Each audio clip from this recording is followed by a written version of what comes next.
Number 3 हरकत, जबर की हरकत, जेर की हरकत, पेश की हरकत, इन तीनों को हरकत कहते हैं।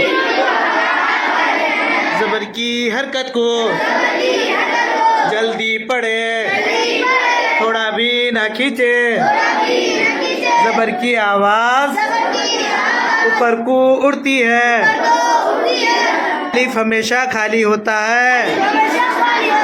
जो अलिफ खाली ना हो वो हमजा है। जैसे अ, हमजा ज़ब अ। की हरकत को जल्दी पढ़े, थोड़ा भी न खींचे। जेर की आवाज नीचे को जाती है। जैसे ली